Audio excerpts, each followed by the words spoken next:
The Middle East may be entering a more dangerous phase. Russia has now openly accused the United States and Israel of pushing the region toward a wider war. The statement did not come through quiet diplomatic channels. It was delivered publicly, making it clear that Moscow wanted the world to hear its warning. At a time when tensions are already rising across several fronts, the accusation adds another layer of geopolitical pressure. And when a major power like Russia steps directly into the narrative, the conflict is no longer just regional. It becomes part of a much larger strategic contest. The accusation comes at a time when the Middle East is already facing a fragile security environment. Several conflict zones remain active, and tensions among regional actors have been steadily rising. In a situation like this, any major political statement from a global power carries significant weight. Russia's statement directly points to what it describes as coordinated pressure from the United States and Israel. According to Moscow, recent actions by these two actors risk pushing existing tensions beyond their current limits.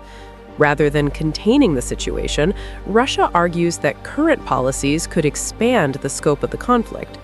For Moscow, the message serves several purposes. It signals political opposition to Western influence in the region, while also positioning Russia as a voice calling for restraint. By framing the situation this way, Russia is not only reacting to events on the ground, it is also shaping the diplomatic narrative about who is responsible for the region's rising instability. The timing is also significant. Global attention is already fixed on the Middle East, which means any accusation between major powers quickly becomes part of the broader geopolitical conversation. Russia's accusation is not simply a rhetorical move. It reflects a deeper strategic calculation about how influence in the Middle East is shifting. For Moscow, the region has become one of the key arenas where global power competition plays out. Over the past decade, Russia has worked to rebuild its presence through military cooperation, diplomatic engagement, and energy partnerships. Maintaining that influence requires Moscow to challenge narratives that reinforce Western dominance. By accusing the United States and Israel of expanding the conflict, Russia is trying to frame the situation as a failure of Western crisis management. The message is directed not only at Washington and Tel Aviv, but also at regional governments that are navigating between competing global powers. There is also a military dimension behind this rhetoric. Several areas across the Middle East remain sensitive security zones where multiple actors operate in close proximity. As tensions rise, the danger is not limited to escalation between regional players. There is also the risk of miscalculation involving global powers that support different sides. From Moscow's perspective, highlighting the risk of expansion serves two strategic purposes. First, it warns that continued pressure could destabilize the broader regional balance. Second, it reinforces Russia's position as a counterweight capable of challenging Western decisions. At the same time, the United States and Israel approach the situation through a very different strategic framework. Their policies are largely driven by security concerns related to hostile actors and the need to maintain deterrence across multiple fronts. This difference in strategic logic creates a widening narrative gap. Each side presents its actions as stabilizing while portraying the other as increasing the risk of escalation.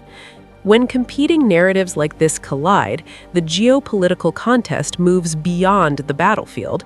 It becomes a struggle over legitimacy, influence, and the future balance of power in the region. When a dispute in the Middle East begins to involve direct accusations between major powers, the implications extend far beyond the region.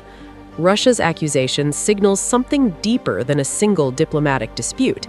It reflects a widening geopolitical divide over how the Middle East should be managed and who holds influence over the region's future. As global powers attach more of their strategic interests to regional conflicts, the risk grows that local tensions become part of a broader power competition. When that happens, resolving the crisis becomes far more complex. Each move on the ground is no longer judged just by regional actors, but also by the calculations of major global players. For now, the conflict itself has not expanded into a full regional war, but the political framing around it is already moving in that direction. And when rival powers begin openly assigning blame for escalation, it often signals that the geopolitical contest surrounding the conflict is entering a more serious phase.